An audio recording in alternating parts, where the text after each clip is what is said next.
The doctor's words hit me like a sledgehammer. Mrs. Henderson, you've been systematically poisoned with arsenic for approximately 3 months. I stared at him from my hospital bed, my 72-year-old body weak and trembling from what I thought was just old age catching up with me. The fatigue, the nausea, the confusion, I had attributed it all to natural decline. Poisoned, I whispered. But how? By whom? The levels in your blood indicate consistent, small doses over an extended period. This wasn't accidental, Mrs. Henderson. Someone has been deliberately poisoning you. My mind raced back to the past 3 months. The only person who'd been consistently in my home, caring for me, bringing me my daily tea, was my daughter-in-law, Amanda. The sweet, devoted wife of my son Michael, who'd insisted on taking care of Grandma after my minor fall after the marriage. If you've ever trusted someone with your life, only to discover they were slowly taking it away from you, stay with me, because what I uncovered about Amanda's plan to steal my $2 million estate will make you question every cup of tea you've ever been served. My name is Eleanor. I'm 72 years old, and this is how I discovered that some people will literally kill for money. Let me tell you about the 3 months I spent praising the woman who was slowly murdering me, never knowing that her kindness was actually a calculated plan to inherit my fortune. Amanda had been married to my son Michael for 5 years, and I'd always considered myself lucky to have such a caring daughter-in-law. She was attentive, respectful, and seemed genuinely fond of me, unlike some horror stories I'd heard from other mothers about difficult in-laws. "You're so fortunate, Eleanor," my friend Margaret would say. "Amanda treats you like her own mother." She was right. Amanda called me every day, remembered my birthday and important dates, and always seemed interested in my well-being. When I had a minor fall in my garden 3 months ago and sprained my ankle, Amanda immediately stepped up to help. "Mom Eleanor," she said, using the affectionate name she'd call me since their wedding, "you can't be living alone after a fall like this. What if something serious had happened?" "It was just a little stumble, dear. I'm fine." "But you could have broken a hip. At your age, that could be life-threatening." Amanda convinced Michael that I needed daily check-ins, and she volunteered to stop by every morning on her way to work to make sure I was okay. "I'll bring you tea and breakfast. It's no trouble at all.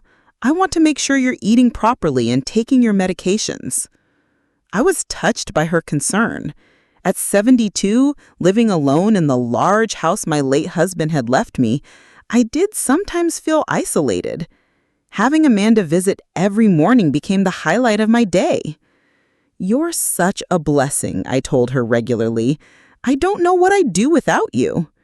"Family takes care of family," she'd reply with that sweet smile I'd grown to love. Amanda's routine was consistent. She'd arrive at 8 a.m. sharp with fresh pastries from the bakery and a thermos of my favorite Earl Grey tea.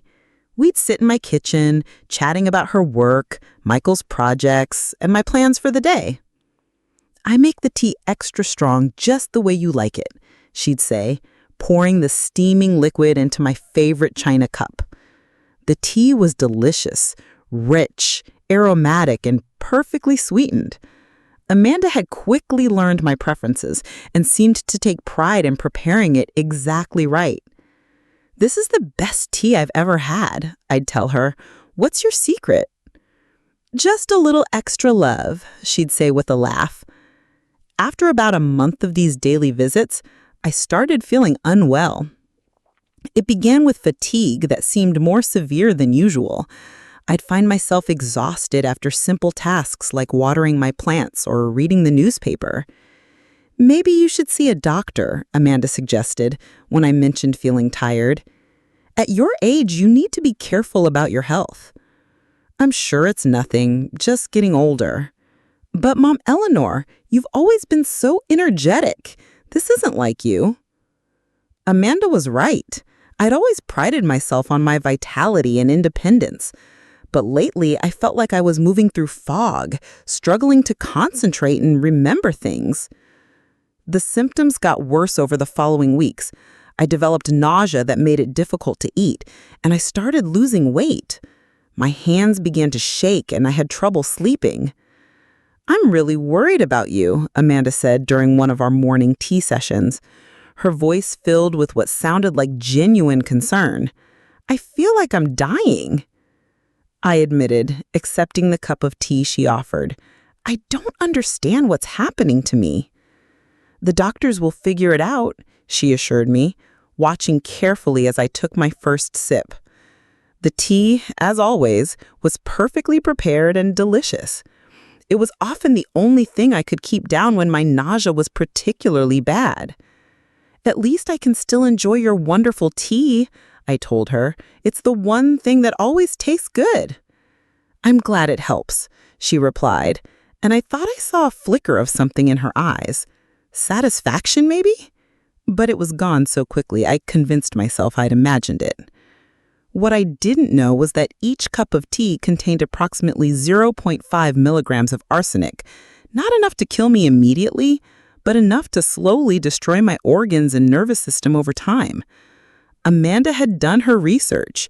She knew that arsenic poisoning could mimic many age-related conditions, making it the perfect murder weapon for someone targeting an elderly victim. The symptoms I was experiencing, fatigue, nausea, weight loss, hair loss, confusion, and tremors, were all classic signs of chronic arsenic poisoning. But because they developed gradually and could be attributed to aging, no one suspected foul play. "I think we need to consider more aggressive medical intervention," Amanda told Michael during a family meeting in my living room. "Your mother is declining rapidly."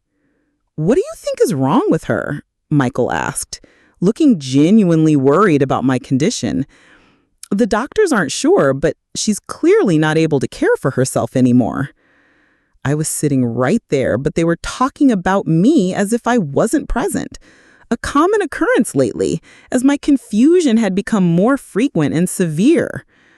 "Maybe we should look into nursing homes," Michael said, reluctantly.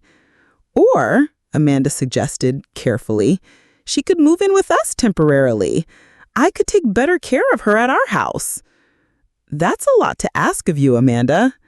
"I don't mind. I love your mother, and I want to make sure she gets the care she needs." The idea of moving in with Michael and Amanda was both appealing and terrifying. I wanted to be closer to family, but I also didn't want to be a burden. "What about my house?" I asked, my voice weaker than I intended. "We'd take care of everything," Amanda assured me. "You wouldn't have to worry about maintenance or bills or anything." "But it's my home." "Of course it is. We'd just be caretakers until you're feeling better." Amanda's plan was becoming clearer, though I didn't recognize it at the time. She wanted me out of my house and under her direct control, where she could increase the dosage of poison and accelerate my decline. "I think I'd like to stay in my own house for now," I said. "But Mom Eleanor, what if you fall again? What if you have a medical emergency and no one's here to help?" "Amanda's right," Michael added. "It's not safe for you to be alone anymore." They were both so concerned, so caring, so insistent that they knew what was best for me. I was starting to doubt my own judgment, which was exactly what Amanda wanted. The arsenic was affecting my cognitive function, making me more susceptible to manipulation and less able to advocate for myself. "Let me think about it," I said finally. "Of course, but don't wait too long. Your health is getting worse every day." She was right about that. Every day brought new symptoms and increased weakness.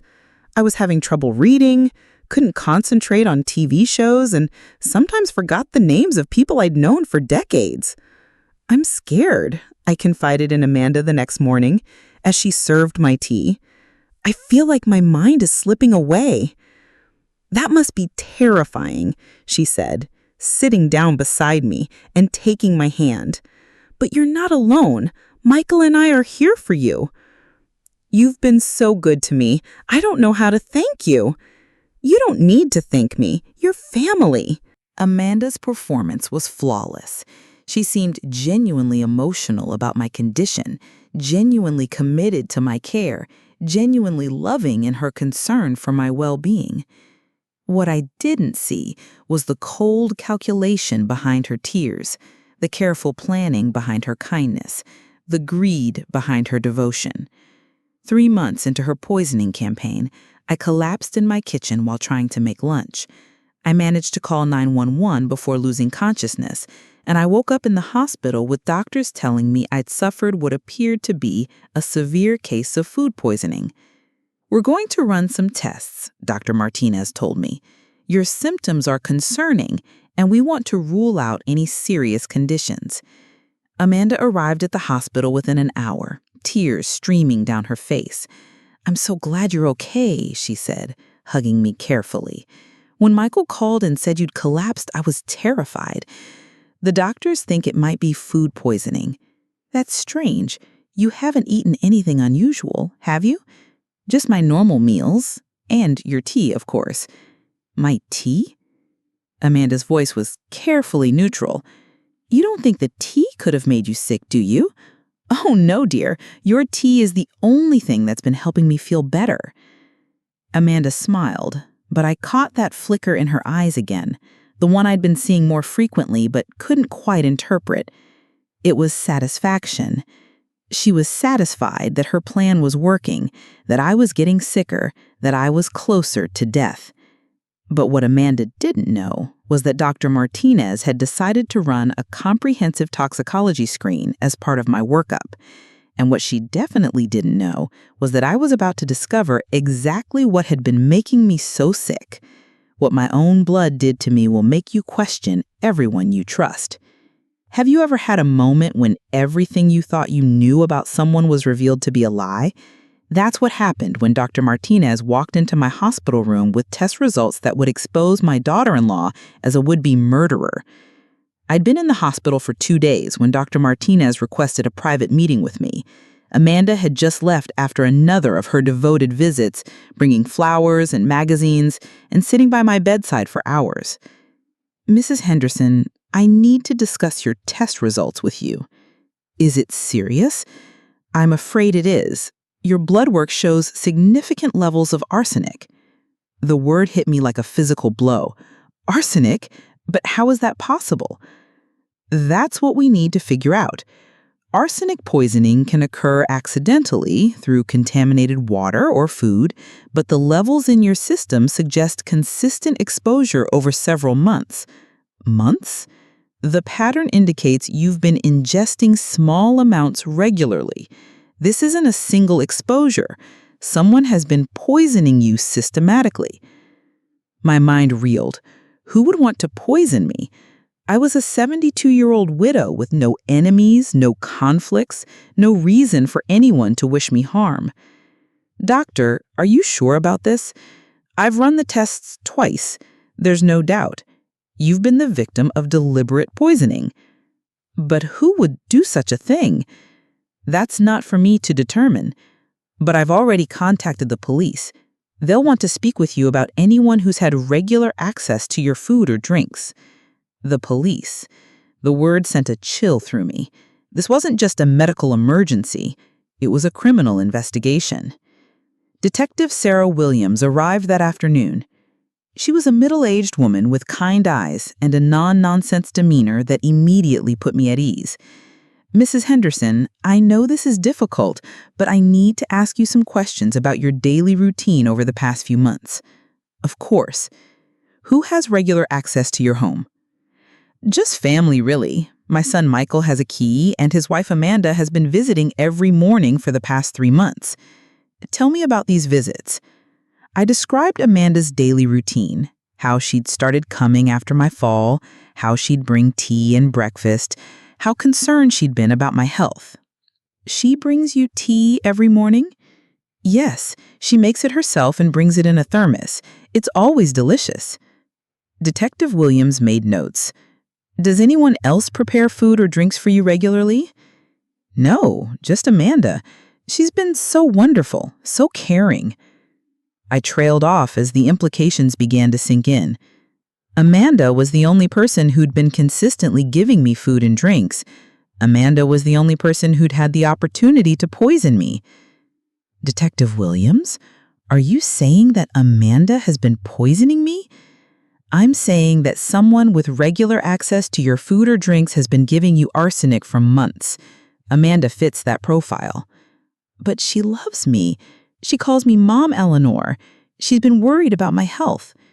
Mrs. Henderson, people who commit this type of crime often appear to be the most caring and devoted. It's part of their cover.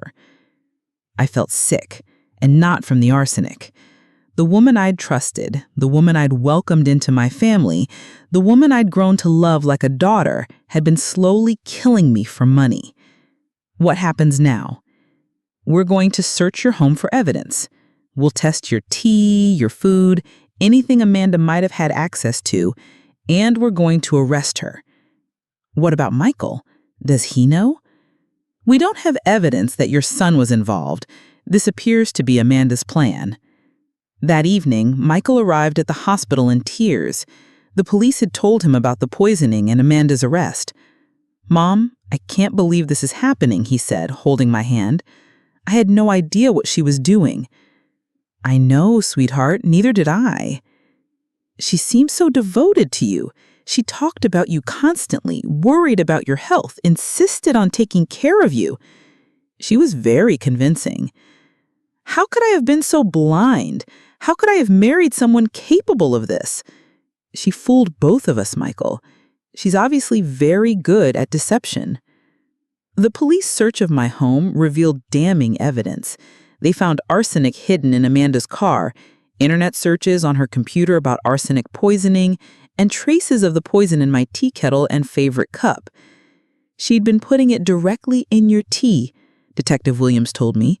"Small amounts each day, just enough to make you progressively sicker without causing immediate death. How long would it have taken? At the rate she was dosing you, probably another month or two. You're lucky you collapsed when you did." Lucky seemed like a strange word for being poisoned by my daughter-in-law, but I understood what she meant. If Amanda's plan had been successful, I'd be enough distance away. What will happen to her now? She's been charged with attempted murder and elder abuse. Given the premeditation and the vulnerability of the victim, she's looking at significant prison time. As I lay in that hospital bed processing the fact that someone I'd loved and trusted had been slowly killing me for money, I realized that my nightmare was just beginning. Amanda's arrest would be just the first step in a legal battle that would expose the depths of her deception and greed. The DNA test results didn't just shock me. They destroyed everything I believed about family. Sometimes the most shocking discoveries come from digital evidence, and what the police found on Amanda's computer would reveal a murder plot so calculated and cold-blooded that it would make you question how well you really know anyone. 3 days after Amanda's arrest, Detective Williams returned to my hospital room with a folder of evidence that would shatter any remaining illusions I had about my daughter-in-law's character. "Mrs. Henderson, I wanted to update you on what we found during our investigation. Please tell me everything." Amanda's computer contained extensive research on arsenic poisoning, including detailed information about dosages, symptoms, and detection methods. Detective Williams showed me printouts of web pages Amanda had visited. How to poison someone slowly, arsenic poisoning symptoms, how long does arsenic stay in the system, and undetectable ways to commit murder. She researched this for months, Detective Williams continued. Her browser history shows she started looking into arsenic poisoning 6 months ago, 3 months before she began visiting you daily. So this was planned from the beginning? It appears so.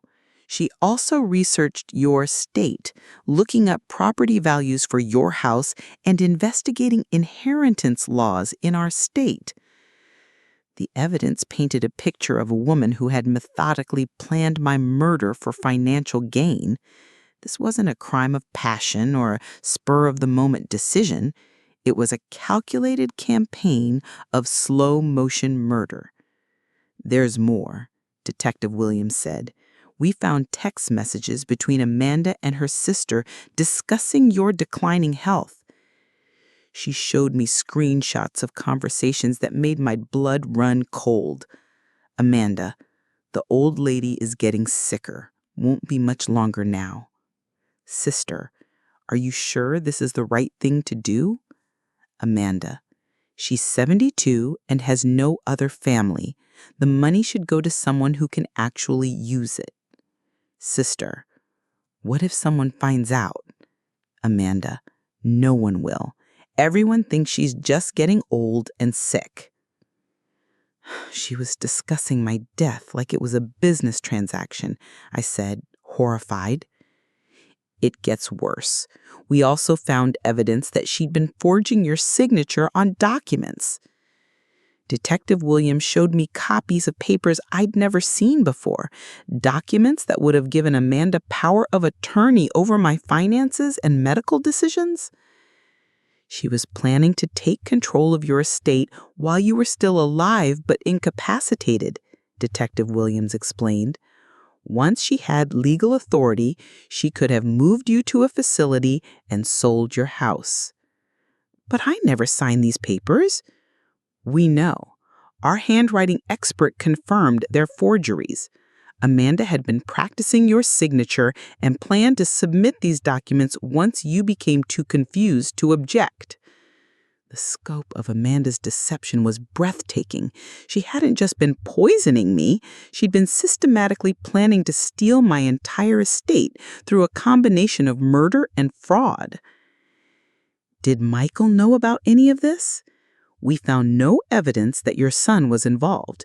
In fact, we found text messages where Amanda specifically told her sister not to tell Michael about her plans." "Amanda, Michael can't know what I'm doing. He's too soft-hearted to go through with it."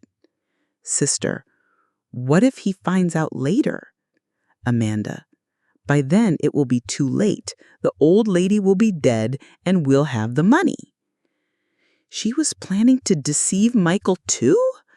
"It appears she intended to let him believe your death was natural. He would inherit your estate, never knowing that his wife had murdered you to get it." The betrayal was multi-layered. Amanda hadn't just been willing to kill me, she'd been willing to let my son live with the guilt of inheriting money from a mother whose death he could have prevented if he'd known the truth. We also found evidence of financial planning. Detective Williams continued. Amanda had been researching expensive purchases, luxury cars, vacation homes, and jewelry. She'd already spent my money in her mind. She showed me more screenshots. Amanda's Pinterest boards full of expensive items she wanted to buy, real estate listings for million-dollar homes she'd been browsing, and travel websites where she'd been planning elaborate vacations. She'd calculated exactly how much she would inherit and was already making plans for how to spend it. The most chilling evidence was a timeline Amanda had created on her computer, tracking my symptoms and planning the progression of my illness. Week 1 to 4, establish routine, build trust, begin low-dose poisoning. Week 5 to 8, increase symptoms, suggest medical care, position as concerned caregiver. Weeks 9 to 12, accelerate decline, push for power of attorney, prepare for final phase. Weeks 13 to 16, complete incapacitation or death, inherit estate. She had it all planned out, I said, feeling sick. Right down to the timeline. According to her notes, you were in week 12 when you collapsed. She was planning to increase the dosage significantly in the coming weeks. How much more arsenic was she planning to give me? Enough to kill you within a month. You collapsed just before she entered the final phase of her plan. Detective Williams also showed me evidence that Amanda had been researching funeral homes and cremation services. She wanted to make sure your body would be cremated quickly, which would destroy evidence of the poisoning. She thought of everything. She tried to, but she made one crucial mistake. She didn't expect you to collapse suddenly and end up in a hospital where doctors would run comprehensive tests. The investigation had also revealed that this wasn't Amanda's first attempt at this type of crime. We've been in contact with police in her hometown. Amanda's elderly neighbor died under suspicious circumstances 2 years ago, shortly before Amanda moved here and met your son. She killed someone else? We can't prove it yet, but the circumstances are remarkably similar. An elderly woman with no close family, a gradual decline in health, and Amanda was the primary caregiver in her final months. Oh my God. The woman left Amanda $50,000 in her will, supposedly out of gratitude for her care. But now we're wondering if that death was natural or if Amanda has done this before. The possibility that Amanda was a serial killer who targeted elderly people for their money was almost too horrifying to contemplate. What happens now? Amanda's been charged with attempted murder, elder abuse, fraud, and forgery. If we can prove she killed her previous victim, she'll face additional murder charges. Will she go to prison? With this evidence, she's looking at life in prison without the possibility of parole. As Detective Williams left, I lay in my hospital bed trying to process the magnitude of Amanda's betrayal.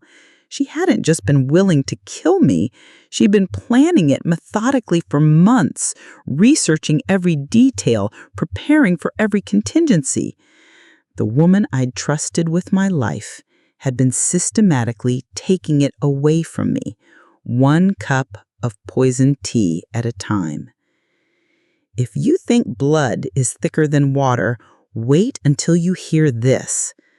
Sometimes, justice comes in the form of watching a killer's carefully constructed lies crumble under the weight of overwhelming evidence. And Amanda's trial would reveal the depths of her depravity to a shocked courtroom. 6 months after my poisoning, I was sitting in a courtroom watching the woman who'd tried to murder me attempt to convince a jury that she was the victim of a misunderstanding. Amanda looked different than she had during her months of caring for me. Gone was the sweet, concerned daughter-in-law. In her place sat a cold, calculating woman whose mask had finally slipped completely. "Ladies and gentlemen of the jury," Prosecutor Chen began, "the defendant, Amanda Henderson, spent 3 months slowly poisoning a 72-year-old woman who trusted her completely. This wasn't a crime of passion or a moment of poor judgment. It was a calculated, premeditated attempt at murder for financial gain." Amanda's defense attorney, Patricia Williams, tried to paint her as a devoted daughter-in-law who'd been falsely accused. "My client spent months caring for Mrs. Henderson out of love and concern," she argued. "The evidence against her is circumstantial, and there are other explanations for Mrs. Henderson's illness." But the prosecution's evidence was overwhelming. Dr. Martinez testified about my condition when I arrived at the hospital and the arsenic levels found in my blood. Mrs. Henderson was suffering from chronic arsenic poisoning. The levels in her system indicated consistent exposure over several months. Without immediate treatment, she would have died within weeks. Detective Williams presented the digital evidence found on Amanda's computer, the research about arsenic poisoning, the forged documents, the timeline planning my death. The defendant had researched every aspect of her crime. She knew exactly how much arsenic to give Mrs. Henderson, how to avoid detection, and how to position herself as the grieving daughter-in-law. But the most damaging testimony came from Amanda's only sister, Rebecca, who'd been granted immunity in the exchange for her cooperation. Amanda told me she was tired of waiting for the old lady to die naturally, Rebecca testified, tears streaming down her face. She said Eleanor had too much money to waste on an old woman who wouldn't live much longer anyway. Did she tell you how she was planning to kill Mrs. Henderson? Prosecutor Chen asked. She said she was putting small amounts of rat poison in Eleanor's tea every morning. She said it would look like natural causes, just an old woman getting sick and dying. How did she obtain the arsenic? She ordered it online. She told me it was for killing rats in her basement, but she laughed when she said it. I knew she was lying. Rebecca's testimony was devastating. She described months of conversations where Amanda had discussed her plans, complained about how long it was taking, and celebrated each new symptom I developed. She would text me updates, Rebecca said. Things like, the old bat is getting weaker, or she can barely walk now. She thought it was funny. The prosecution also called Michael to testify. My son was clearly devastated by his wife's betrayal and struggled to maintain his composure on the stand. I had no idea what Amanda was doing, he said. She seemed so devoted to my mother, so concerned about her health. I thought I was lucky to have a wife who cared so much about my family. Did Amanda ever discuss your mother's will or inheritance with you? Prosecutor Chen asked. She mentioned that it was important for Mom to have her affairs in order, but I thought she was just being practical. I never imagined she was planning to kill her. How do you feel about your wife now? Michael broke down completely. She's not the woman I married. The woman I married was kind and caring. This person is a monster. The defense tried to argue that I might have been accidentally exposed to arsenic through contaminated water or old paint in my house, but forensic experts demolished these theories. The arsenic was found specifically in Mrs. Henderson's tea kettle and favorite cup. The concentration and location of the poison indicate deliberate contamination, not environmental exposure. The prosecution also presented evidence about Amanda's research into my estate and her financial planning. The defendant had calculated exactly how much money she would inherit. She'd researched the value of Mrs. Henderson's house, her savings, and her investments. She knew down to the dollar how much my client's death would be worth to her. Amanda's internet history showed she'd been browsing luxury items worth hundreds of thousands of dollars. Cars, jewelry, vacation homes, and exotic trips. She'd already spent Mrs. Henderson's money in her mind. She was just waiting for the murder to be complete so she could start enjoying her victim's wealth. The most chilling evidence was the timeline Amanda had created, tracking my decline and planning my death with the precision of a business plan. The defendant treated Mrs. Henderson's murder like a project to be managed. She had deadlines, milestones, and measurable objectives. Mrs. Henderson wasn't a person to her. She was an obstacle to wealth. When Amanda took the stand in her own defense, her testimony was a disaster. I loved Eleanor like my own mother, she claimed. I would never hurt her. But under cross-examination, Prosecutor Chen exposed the contradictions in her story. If you loved Mrs. Henderson, why did you research how to poison someone slowly on your computer? I was just curious about the symptoms she was experiencing. And why did you forge her signature on power of attorney documents? I was trying to help her manage her affairs. By taking control of her finances without her knowledge, she was becoming confused. Someone needed to protect her assets. Protect them for whom, Miss Henderson? For Mrs. Henderson or for yourself? Amanda's answers became increasingly desperate and contradictory. She claimed to love me while admitting to researching my death. She insisted she was protecting me while acknowledging she'd been planning to control my money. The jury deliberated for less than 3 hours. Guilty on all counts. the foreman announced.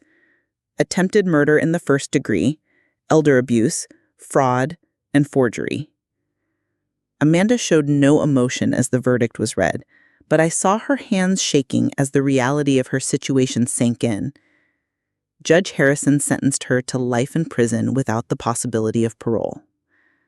"Miss Henderson," the judge said, "you committed one of the most heinous crimes imaginable, the slow, calculated murder of an elderly woman who trusted you completely.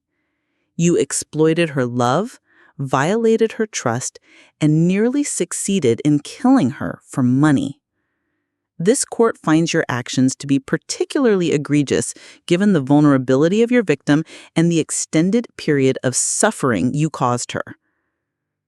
As Amanda was led away in handcuffs, she finally looked at me directly for the first time since her arrest. There was no remorse in her eyes, no regret, no acknowledgement of the pain she had caused. There was only anger that her plan had failed. The next part will restore your faith in justice. 1 year after Amanda's conviction, I was standing in my garden planting roses, the same garden where I'd fallen and given Amanda the opportunity to begin her murder plot, and I realized that surviving her betrayal had made me stronger than I'd ever imagined possible. The physical recovery from arsenic poisoning had been challenging, but successful. Dr. Martinez had warned me that some effects might be permanent, but with proper treatment and time, my body had healed remarkably well. "You're a fighter, Mrs. Henderson," he told me during one of my follow-up appointments. "Most people your age wouldn't have survived what you went through." "I had too much to live for to give up," I replied. The emotional recovery had been more complex. Learning that someone I loved and trusted had been systematically poisoning me had shaken my faith in my own judgment and my ability to trust others.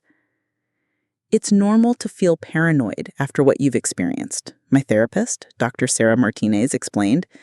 "You were betrayed by someone in the most intimate way possible. I keep wondering how I could have been so blind. How did I not see what she was doing?" "Because she was very good at deception, and you had no reason to suspect that someone who claimed to love you was trying to kill you."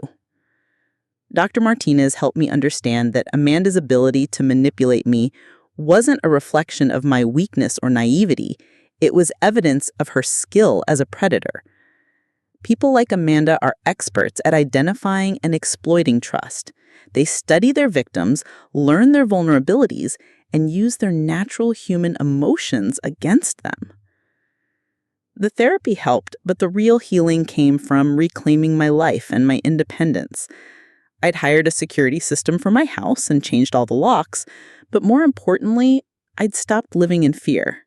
Amanda was in prison for life, and I was free to rebuild my life on my own terms. Michael had been devastated by his wife's betrayal and had struggled with guilt about not recognizing her true nature. "I should have protected you," he told me during one of our weekly dinners together. "I brought her into your life. You couldn't have known what she was planning. She fooled both of us. But I was married to her. I should have seen the signs." Amanda was a sociopath who spent months planning my murder. She was an expert manipulator who convinced everyone she was a loving, caring person. You are not responsible for her crimes. Our relationship had actually grown stronger through this ordeal. Michael now visited me regularly, not out of obligation or guilt, but because we'd both learned how precious family relationships really are. "I'm never taking you for granted again," he told me. "I almost lost you, and I didn't even know you were in danger." The trial and media coverage had brought unexpected attention to my story. I'd received hundreds of letters from other elderly people who'd experienced similar situations, family members or caregivers who'd taken advantage of their trust. "Your courage to speak out has inspired so many people," one letter read. "I was being financially abused by my nephew, and your story gave me the strength to report him to the police." I'd started volunteering with an organization that helped elderly victims of abuse and fraud. My experience with Amanda had given me insights that could help protect other vulnerable seniors. You understand what these victims are going through in a way that most advocates can't, the organization's director told me. Your story shows that it's possible to survive and thrive after this kind of betrayal. The work was meaningful and helped me transform my traumatic experience into something positive that could benefit others. I'd also made new friends through my volunteer work, people who valued honesty and authenticity, who understood the importance of trust, and who appreciated the wisdom that comes from surviving betrayal. You're not the same person you were before this happened, my friend Margaret observed during one of our coffee dates. You're stronger, more confident, more aware. She was right. The experience had changed me in fundamental ways. I was more cautious about trusting people, but I was also more appreciative of genuine relationships. I was more aware of my vulnerability, but I was also more confident in my ability to protect myself. I used to think that being trusting was a weakness, I told Margaret. Now I understand that it's a strength, as long as it's balanced with wisdom. The house that Amanda had tried to steal from me had become a symbol of my survival and independence. Instead of selling it and moving somewhere smaller, I decided to stay and make it truly mine again. I'd redecorated the kitchen where Amanda had prepared my poisoned tea, replacing everything that reminded me of her presence. I'd hired a housekeeper who came twice a week, but I had made it clear that I would prepare my own food and drinks. Trust but verify had become my new motto. I had also updated my will and estate planning, working with an attorney to ensure that my assets would be protected and distributed according to my wishes. The experience with Amanda had taught me the importance of having multiple safeguards in place. You're being very smart about this, my attorney told me. Too many elderly people make themselves vulnerable by not having proper protections in place.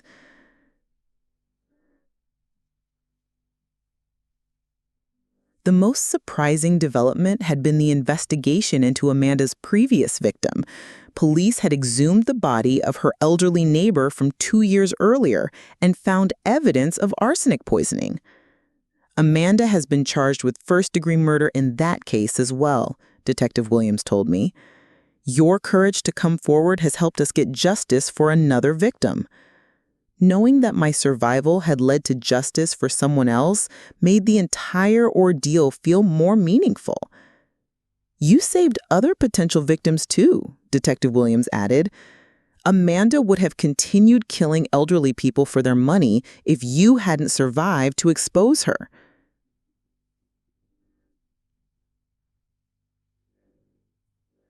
As I worked in my garden, planting flowers that would bloom long after Amanda's prison sentence began, I reflected on how much my life had changed. A year ago, I'd been a trusting widow who believed the best in people. Today, I was a survivor who understood that evil could wear a mask of kindness, but who also knew that good people still existed and that life was worth fighting for. What happened at our family reunion will terrify every parent watching. 3 years after Amanda's conviction, I was speaking to a room full of elderly citizens about recognizing and preventing elder abuse, and I realized that my near-death experience had become my life's most important work. My name is Eleanor Henderson, I began, looking out at the audience of concerned seniors and their family members. 3 years ago, my daughter-in-law spent 3 months slowly poisoning me with arsenic while pretending to care for me. I'm here today to make sure that what happened to me never happens to any of you. The presentation had become a regular part of my volunteer work. I spoke at senior centers, community groups, and law enforcement training sessions, sharing my story and the warning signs I wish I'd recognized. The most important thing to understand, I told the audience, is that elder abuse often comes from people we trust most, family members, caregivers, and close friends. The person trying to harm you will likely be someone who appears to love and care for you. I shared the red flags that I'd missed with Amanda, the sudden increase in attention and care, the isolation from other family members, the interest in financial affairs, and the gradual assumption of control over daily activities. If someone is insisting on preparing all your food and drinks, if they're discouraging you from seeing other people, if they're asking detailed questions about your will and assets, these are warning signs that shouldn't be ignored. After each presentation, people would approach me with their own stories and concerns. My daughter-in-law has been asking a lot of questions about my finances lately, one woman told me. She says she wants to help me organize my affairs, but something feels off about it. Trust your instincts, I advised. If something feels wrong, it probably is. Don't let anyone pressure you into giving them control over your money or your decisions. The work had led to partnerships with law enforcement agencies who now used my case as a training example for recognizing elder abuse. Mrs. Henderson's case shows how sophisticated these crimes can be, Detective Williams told a group of police officers during a training session I attended. The perpetrator spent months building trust and establishing a pattern of care before beginning the abuse. Officers need to look beyond the surface when investigating suspicious deaths or illnesses in elderly victims. My story had also been featured in several documentaries and news programs about elder abuse, helping to raise awareness about this often hidden crime. Eleanor's courage to speak publicly about her experience has educated thousands of people about the warning signs of elder abuse, the producer of one documentary told me. Her story is saving lives. But perhaps the most meaningful aspect of my advocacy work was the direct impact on individual cases. I'd received dozens of letters from people who'd recognized warning signs in their own situations after hearing my story. "Your presentation at our senior center saved my life," one woman wrote. "My daughter-in-law has been asking a lot of questions about my finances lately." Another letter came from a family member. "My grandmother was being financially abused by her caregiver, but we didn't recognize the signs until we heard your story. We were able to intervene and protect her assets." These letters reminded me that my traumatic experience had been transformed into something that could protect others. Michael had become an advocate as well, speaking about the warning signs that family members should watch for. "I lived with Amanda for 5 years and never suspected what she was capable of," he told audiences.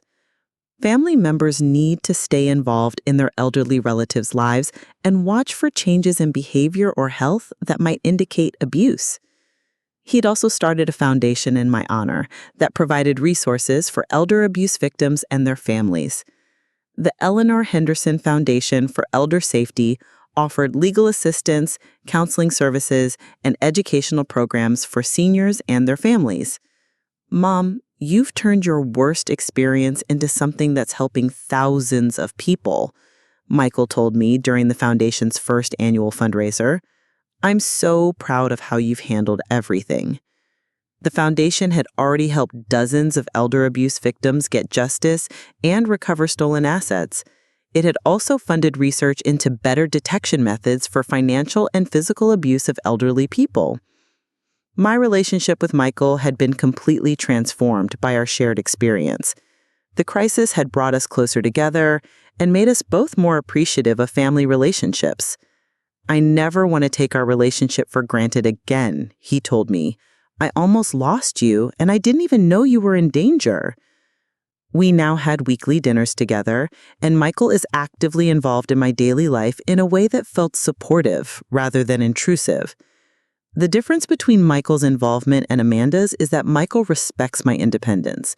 He checks on me because he cares, not because he wants to control me. I'd also developed new friendships through my advocacy work. Relationships with other survivors, law enforcement officers, and advocates who understood the importance of protecting vulnerable seniors. "You've created a community of people who are committed to preventing elder abuse," my friend and fellow advocate Ruth told me. "Your story has brought together people who might never have met otherwise. The house that Amanda tried to steal remained my sanctuary, but it had been transformed into something more. I now hosted support group meetings for elder abuse survivors, turning the kitchen where I'd been poisoned into a place of healing and empowerment. It's important for me to reclaim this space, I told the support group members. Amanda tried to turn my home into a place of fear and death. Now, it's a place of hope and recovery. As I approached my 75th birthday, I reflected on how dramatically my life had changed since Amanda's poisoning attempt. I was healthier, more active, and more engaged with the world than I'd been in years. The experience had taught me not to waste time on trivial concerns and to focus on what truly mattered: relationships, purpose, and making a positive impact. "You're an inspiration to all of us," Dr. Martinez told me during one of my regular checkups. "You've not only survived a terrible ordeal, but you've used it to help others." I had a choice, I replied. I could let Amanda's betrayal make me bitter and fearful, or I could use it to make the world a little safer for other elderly people. I chose to fight back.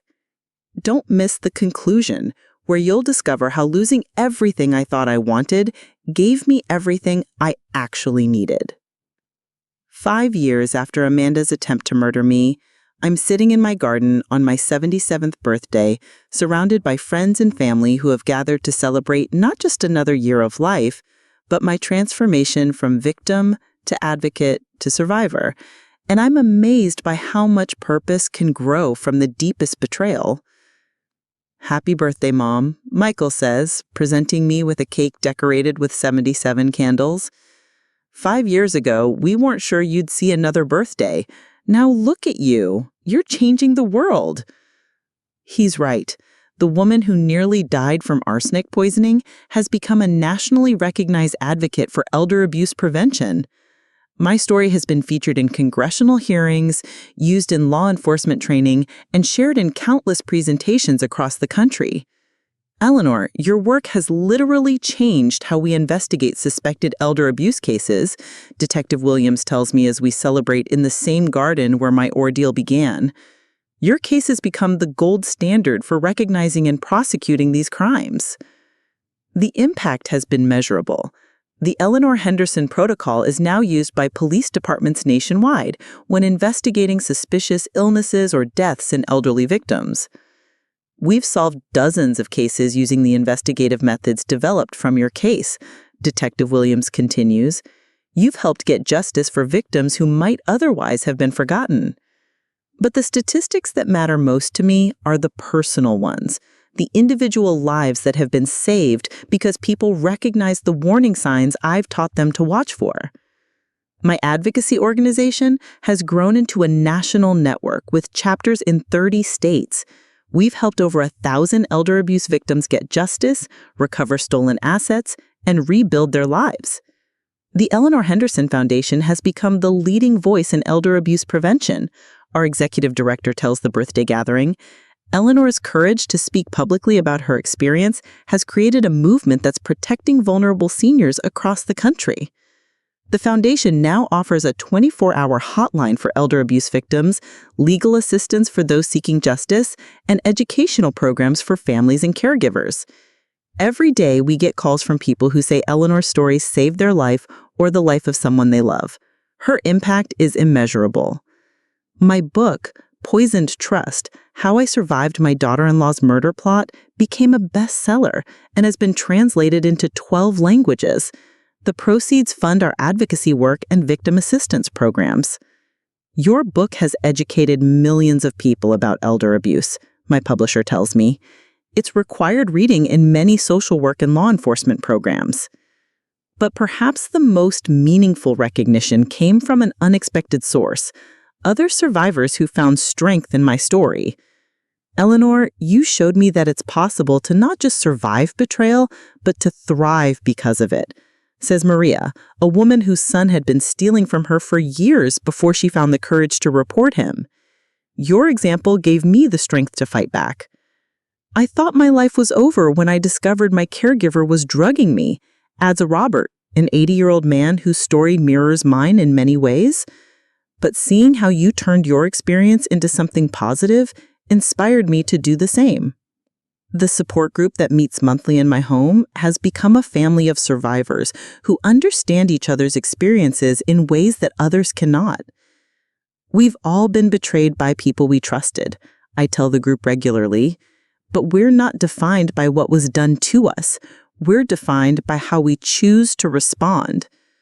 My relationship with Michael has become stronger than it ever was before Amanda's betrayal.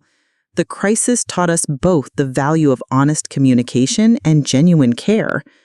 I'm grateful for how close we've become, Michael tells me as we watch the sunset from my garden. I hate what Amanda did to you, but I love the relationship we've built since then. Michael has remarried, a wonderful woman named Sarah, who works as a nurse and shares our commitment to protecting vulnerable people. Sarah has helped me understand what a healthy relationship looks like, Michael says. After Amanda's deception, I needed to learn how to trust again. Sarah has become like a daughter to me, but in a genuine way that's completely different from Amanda's calculated performance. I love you for who you are, not for what you have, she tells me regularly. That's what real family relationships should be based on. The house that Amanda tried to steal has been transformed into a center for healing and advocacy. The kitchen where she prepared my poison tea now hosts cooking classes for seniors learning to protect themselves from caregiver abuse. It's important to reclaim spaces that were used to harm us, I tell visitors.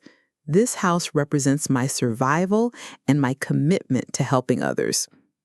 I've also established a scholarship fund for students studying elder law, social work, and geriatric medicine, fields that are crucial for protecting vulnerable seniors. Education is the key to prevention, I explain to scholarship recipients. The more people understand about elder abuse, the better we can protect potential victims. As I blow out my birthday candles, I think about the wish I would have made 5 years ago, simply to survive Amanda's poisoning. Today, my wish is different, for continued strength to help others, and for the wisdom to use my experience to make the world safer for vulnerable people. What's your secret? Asks a reporter who's covering my birthday celebration for a story about elder abuse survivors. How did you transform such a traumatic experience into something so positive? I had a choice, I tell her. I could let Amanda's betrayal destroy me, or I could use it to build something meaningful. I chose to fight back, not just for myself, but for every elderly person who might face similar threats. Do you ever regret speaking out so publicly about what happened? Never. My story has helped save lives. That makes everything I went through worthwhile. As the celebration winds down and my guests prepare to leave, I reflect on the journey that brought me here. 5 years ago, I was a trusting widow who believed the best in people. Today, I'm a survivor who understands that evil exists, but who also knows that good people can triumph over it. Amanda is serving life in prison without the possibility of parole. She was also convicted of murdering her previous elderly victim and received an additional life sentence. She'll never hurt another vulnerable person. Justice was served, Detective Williams reminds me as she prepares to leave. Amanda will spend the rest of her life paying for what she did to you and others. But my victory isn't just Amanda's imprisonment. It's the life I've built from the ashes of her betrayal. It's the thousands of people who've been educated about elder abuse. It's the victims who found justice because of the investigative protocols developed from my case. It's the families who've been protected because they recognized warning signs I've taught them to watch for. You've turned your worst experience into your greatest contribution, Michael tells me as we clean up after the party. Amanda tried to destroy you, but instead she created a force for good that will outlast all of us. He's right. Amanda thought she was poisoning a helpless old woman for money. What she actually did was create an advocate who would spend the rest of her life protecting other vulnerable people like herself. Sometimes the people who try to destroy us end up giving us our greatest purpose. Amanda thought she was taking my life, but she actually gave me a reason to live that's more meaningful than anything I could have imagined. Her betrayal didn't break me, it made me unbreakable. Have you ever been betrayed by someone you trusted completely? Have you found the strength to turn your pain into purpose? Share your thoughts in the comments below. Your story might inspire another person to choose survival over surrender, advocacy over anger, and hope over hatred.